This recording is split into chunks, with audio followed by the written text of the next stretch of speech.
Guys, Will here with W.T.F car reviews, and today we're going to be reviewing the all-new 2024 Kia Telluride S. And a big thanks to David at Century Kia in Tampa, Florida for making this review possible. I'll leave a link to their inventory below, and if you're looking for a new car or SUV in the Tampa area, I would definitely recommend checking these guys out, and that's for David. And as most of you guys probably know by now, the Telluride has been Kia's mid-size three-row SUV since 2020. We got a facelift last model year for 2023 featuring a redesigned front end, new taillights, and an all-new digital center stack with a 12.3-inch touchscreen and digital gauge cluster. For 2024, all trims get different daytime running lights. As you see, they're amber now as opposed to last year's regular clear LEDs, and the X trims get gloss black finish accents as opposed to last year's black metallic. The 2024 Telluride is available in 10 trims, all feature a 3.8-liter V6 mated to an 8-speed automatic transmission, ranging from the $36,000 base LX all the way to the $53,000 SX Prestige X Pro. Here we get the S with a base price of $37,890. What else we get for that money? Let's jump right in. So as you mentioned, we get the amber LED daytime running lights now, still full LED headlamps for the high and low beam. We get 4 separate projectors for the LEDs. We don't get the black finish grille like we do in the X trims, but I like how it's not shiny chrome. It's the subtle silver metallic trim, and this gray metallic paint also a thumbs up, especially since it's not a cost option. We get the updated Kia badge down below. No front parking sensing, also wouldn't be expected in this price point. No fog lights, but pretty solid airflow for the radiator for the 3.8-liter V6. We also get functional airflow in both corners. Hopefully you guys can pick them up on camera. That's about it though, guys. Let's hop over to the side, check out this wheel and tire setup. And for the S, with a base price under $38,000, we get these black and silver contrasted 20-inch trims wrapped in Kumho Crugin all-season tires, dimensions being 245/50 R20. So the 50 series sidewall should keep the ride quality nice and plush, and the 245 wide front tires should be enough to put the power down from this 3.8-liter V6 because we only get front-wheel drive. We get some plastic cladding to protect this paint from potential rock chips. We get a little silver trim for the rocker panel side skirt area, LED turn signal on the mirror. We don't get a camera for the 360 because the S does not get a 360, but we still get blind spot monitoring on the glass. Silver trim for the window trim. We get a silver accented roof rail up top, shark fin style antenna, smart access for the driver and the front passenger. Same 20-inch rims out rear, only difference is a smaller brake caliper. The gas cap is push to open. We don't get easy fill. You can throw 87 octane fuel for this 3.8-liter V6 too. Out rear we get parking sensing, that's nice, LED taillights, turn signals, and reverse light. You get the updated Telluride badge out back. We don't get the Telluride badge up front anymore. That was new for last year for 2023, and this Kia badge was new for 2022. I wish we tucked the wiper in with the spoiler like we do on other models, but not a big deal. Still a pretty clean looking rear end. The exhaust tips are duals. I kind of wish they had single outlets on both sides of this rear end. I probably would clean it up, make it look a little more sporty and premium, but still looks pretty good. Speaking of the exhaust tips, let's fire up this 3.8-liter V6 and hear how she sounds.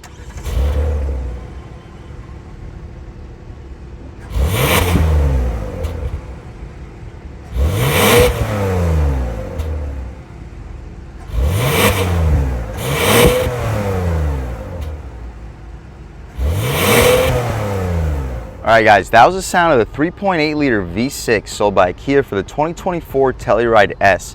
And it sounds okay, it makes a healthy amount of power at 291 horsepower, 262 pound-feet of torque, enough to get this SUV to 60 in the mid to high 7-second range. Without all-wheel drive, it all depends on your launch, but with a perfect launch, yeah, mid to high 7-second range. But what you see is basically what we get.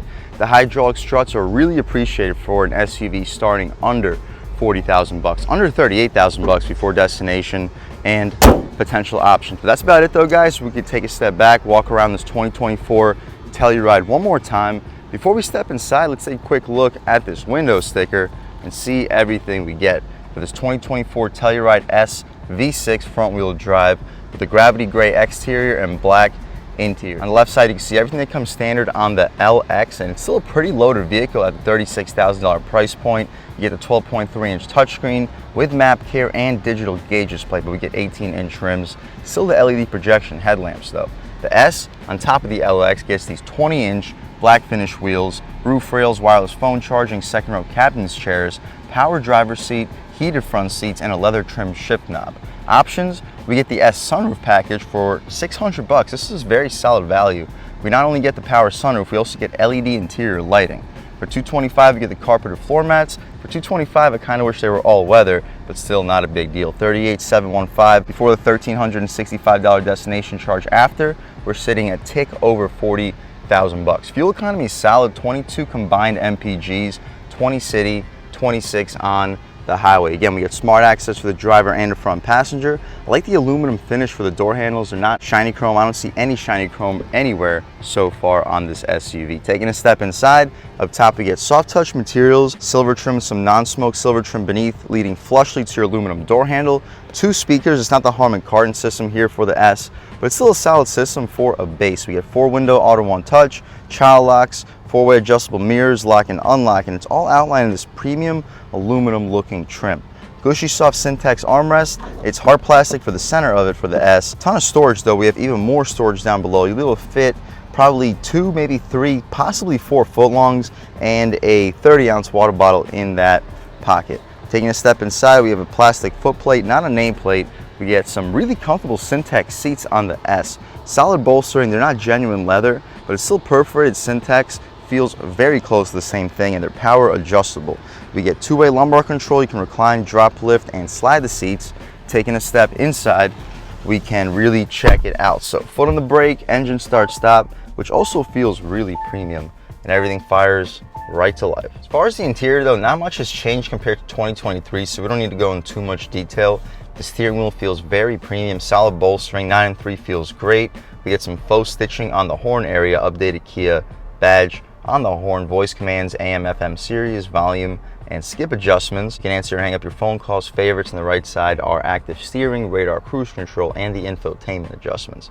You see your drive info, sensory fueling, accumulated info, auto stop. Compass also functions as a turn-by-turn if the GPS is connected. Tire pressure, you gotta be driving to see it unfortunately, and our active heads-up display with a 360 sense. That's my personal favorite to look at all time. We also have a digital speedo on the left side, tack on the right side, fuel level up top, temperature outside, and total mileage of the vehicle to the right of your traffic sign recognition. That's about it though, guys. The frame of the steering wheel has a premium piano black finish to it with an aluminum frame surrounding the controls. The stocks have a very satisfying click to them. Auto headlamps, auto high beams. We don't get auto rain sensing wipers, but also wouldn't be expected on an S. On the left side of the steering wheel, we have our interior brightness, hill descent control, turn up the traction control, tilt and telescoping steering wheel, and you can get a good look at your pedals. We get a floor mounted accelerator pedal, a little bit of aluminum surrounding the air vents. I like the look of these air vents too. We get a ton of them, 3 in the center stack and 2 on the sides. We get the 12.3-inch touchscreen as well. The map has a really nice display to it. The response is pretty good, not the best. Once it loads up, it has a great response. Just like an iPhone, definitely can't complain. We can return back, see everything we get, pause, take a look. Cool. My personal favorite to look at all times would be the map, so we'll leave it here. Beneath that, more of that silver aluminum trim. The 3 air vents, as we mentioned. Shortcuts for the touchscreen, you can go directly to the map, nav, radio, media, seek, track, favorites, and the setup. Hazards in the center, tune on the right side, volume adjustments on the left. Engine start stop, dual zone front automatic climate control, and you can adjust the rear climate control with the click of a button from the front. Heated seats up front too. You can close this cubby up. It's some piano black trim, so personally I would leave it open to minimize the fingerprints. USB-A and C port right next to each other with 12-volt and wireless charging pad. Really premium features for the price point. The material for this grab handle is hard plastic on the S, but it's still nice to get a grab handle. The gear selector gets some leather padding up top for the S. It has aluminum for the controls themselves. It feels pretty satisfying to click. The backup camera has a very solid resolution, guidance lines and trajectory, and rear parking sensing. You check out the different views. You can see an over-the-top trailer hitch view. If you have a trailer hitch, you're trying to connect it to a receiver, it has a pretty convenient camera to look at. Throwing right back into park, it returns us right back to the previous screen. Drive mode selector. We get sport, comfort, eco, and smart mode. We'll start the review off in comfort, transition into sport, and just see what the differences are.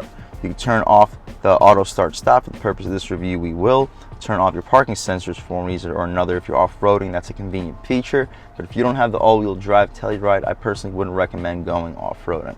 We have an electronic parking brake with auto hold. Nice slot for some keys. This is actually where I'm going to throw the keys. and then you can have a good idea of the cup holders. You'll throw 24, 30-ounce bottles in there with no problem. Some pushy things to keep the smaller drinks in place. Pass through, perfect for a phone.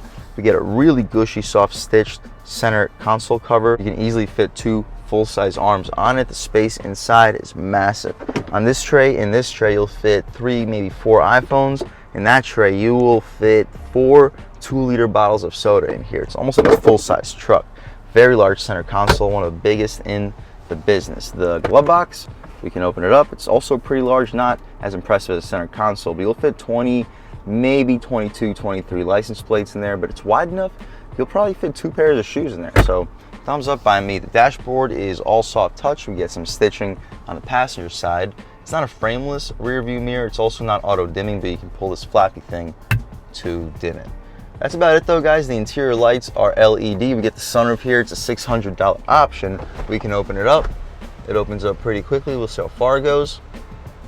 Pretty good. We'll see if it goes any further. It does not, but almost to the end of the front row. We can poke our way out of here.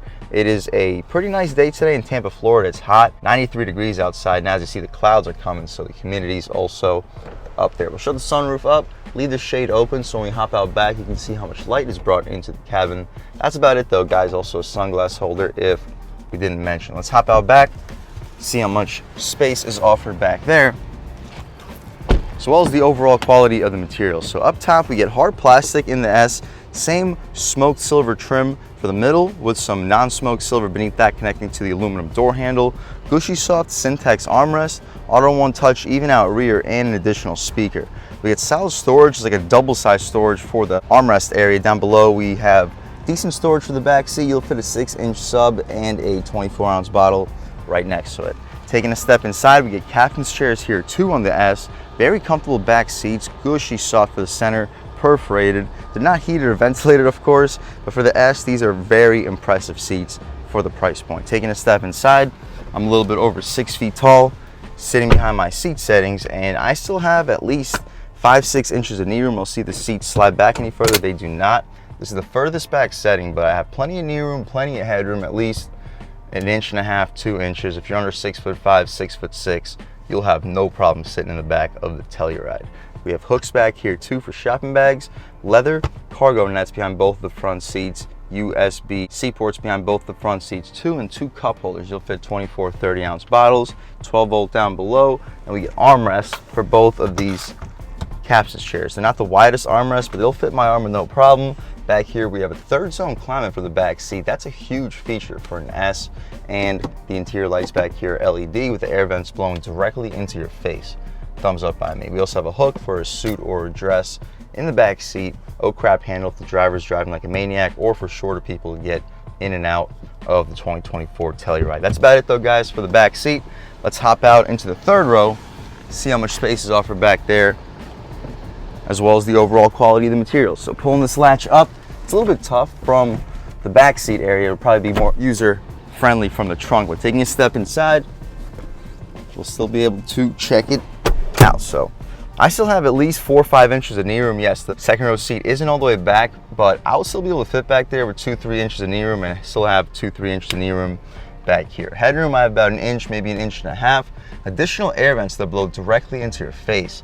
That's a really premium feature back here. I'm personally dying because the air back here isn't currently on, but if it was, it would be really convenient. Additional USB-C port, 2 cup holders. You'll fit 24-ounce bottle, and maybe not a cup holder, but you'll fit quite a few snacks in there. Additional storage pocket. Same thing on the opposite side with the USB-C and 2 actual cup holders. You notice the hooks for tie downs for this cargo space, but I gotta hop out of here pressing this button. You can push the seat right forward, take a step out of this 3rd row, check out the cargo space, and then take this car out for a drive. So underneath the U is a button. We don't get an auto opening tailgate. You gotta press it one more time to actually unlatch it.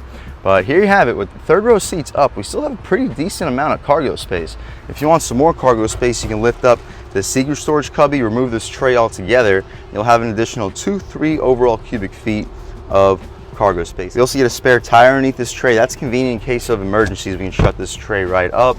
fold the third row seats down. You can electrically drop the second row seats too with a click of a button. Also a convenient feature, additional 12 volts. So if you have an electrically cooled cooler, you can plug it in when you arrive to your destination, your food will still be really cold. You can shut this trunk right down. Again, it's not auto opening or closing, but that's what you sacrifice when you go for a sub $40,000 pretty premium 3-row SUV. That's about it though, guys, for the inside and outside of this 2024 Telluride. Not a whole lot of changes, but we do get changes nevertheless. Performance-wise, let's take this 2024 front-wheel drive Telluride S out for a drive and see what it's got. All right, guys, now we're just about seeing everything we need to see with the inside and outside of the all-new 2024 Kia Telluride S. Let's take it out for a drive and see what it's got. My first impressions though, the steering feels really direct and on center. The ride quality feels fantastic, and the throttle response is also fantastic. It feels even better with front wheel drive because there's less drivetrain loss compared to the four-wheel drive. The S also only gets single pane windows, unlike the higher trims, but it's still really quiet. Whew. Picks up speed very quickly over the bumps. You hear it a little bit, but you really don't feel it. Taking a step out here, good response. Through the twisty, little bit of body roll, but really not a whole lot. Make a quick turn right here. It's gonna rain. Oh, a little bit of wheel spin on this rougher pavement, but now it's barely any throttle. We'll check out some more of a body roll test right here. Yeah, there's a little bit, but it stays flat, pretty flat for a large SUV. About a third throttle. Ooh, it revs high. That was barely any throttle. You look down, you're at over 5,000 RPM. We could try one out in sport mode. We're not going to do anything off the line because it's just going to spin with front wheel drive. But a quick rolling start at about 15 miles per hour on the gas. Ooh, yeah. Oh gosh, this thing rips. This is a very powerful V6. It doesn't feel any slower. It might actually feel quicker than a Nissan Pathfinder. And like I said, the front wheel drive actually helps the response and feel of this platform, especially with light throttle. It just feels so beefy in that mid-range, and you get a nice grunt at his 3.8 liter V6 too. Bumps, handles them fantastically. This is a very premium feeling vehicle, especially for the price point. You can option an all-wheel drive too for an additional $2,500. And if you're in climates that see a lot of snow or a lot of rain, or if you have to drive on dirt roads pretty frequently, I would recommend that extra $2,500 all-wheel drive system. But if you're in an area, okay, on the gas. Ooh, but if you're in an area that doesn't see any snow, you don't have to drive on dirt roads hardly ever, then you don't need the all-wheel drive. Save the $2,500. If anything, go for a higher trim with that $2,500, and it would be worth it. Especially if you live in Florida, California, or anywhere really down south. One more time on the gas. Yeah. Not bad. We can try out this lane keep assist, take this car out of sport mode, back in comfort mode, and we'll see what it's got. You can see the heads up right in front of you. At all times, it shows us that we're greenly centered in our lane, which we are. We got a turn coming up. We'll see if it can adjust for not having any lines on the right side. Looks like it can. Wow. Oh, Kia and Hyundai genuinely have probably the most impressive lane keep assist, active steering system. Like, look, I'm not even touching the wheel. It's keeping us centered throughout the lane. We'll turn around right here, head back to Century Kia in Tampa. And again, huge thanks to them for helping me make this review possible. I don't know what's going on over there, what those guys are doing, but taking a step back out here through the turn in normal mode, the throttle's a lot less sensitive. We're in comfort mode. So I would recommend using comfort mode for daily driving. Sport mode gives you a lot more sensitivity. If you want to show up to your friends, show them what your Telluride can do, throw it in the sport, but that's not where I would leave it in permanently. In comfort mode, the steering feels nice and on center. It's a little bit lighter than in sport, but the throttle is a lot more manageable. In sport mode, with a third throttle, you're shooting at 5,500 RPM, which is fun if you're trying to go fast. But if you're just trying to do some daily driving, smooth acceleration, it's not the best. So I leave it in comfort. But overall, if you're looking for a 3-row SUV, you want a premium feel, you want options and features, nice tech, good touchscreen, solid sound system, I would definitely recommend checking out the Telluride S. This is truly one of the best values I've seen for the money. The interior is top-notch premium, especially considering a sub $38,000 base price. The exterior, the black finish 20-inch rims, a nice updated front end with the amber daytime running lights. Everything about this vehicle just looks awesome. For the money, the Telluride really offers you anything. If you want a base, you can still get pretty premium features and a nice premium feel. But if you want to have top-notch luxury, you can go for an SX Prestige, have all the bells and whistles, heated ventilated seats, massage seats, Harman Kardon sound system, and whatnot. But if you're just looking for a balance of good features, this S is really tough to beat, and I would definitely recommend checking it out. And a big thanks to Century Kia in Tampa, Florida for helping make this review possible. I'll leave a link to their inventory below, and if you're looking for a new car or SUV in the Tampa area, I would definitely recommend checking these guys out. And huge thanks to all of you for watching. I had a great time making this video. If you're new to the channel, please subscribe. If you've already subscribed, thank you so much. You guys know the channel is just not possible without you, and I really appreciate the constant support. But again, if you haven't subscribed yet, please subscribe. Leave a like too. It really helps me out with the YouTube algorithm. That's how these videos get promoted to new people. Leave a comment. Let me know what you like. Let me know what you don't like. Leave a comment. Let me know if there's any specific cars, SUVs, or trucks you want to see reviewed on this channel, and I'll definitely try getting those videos for you ASAP. But other than that, again, thank you guys so much for watching, and I hope all of you have a great day.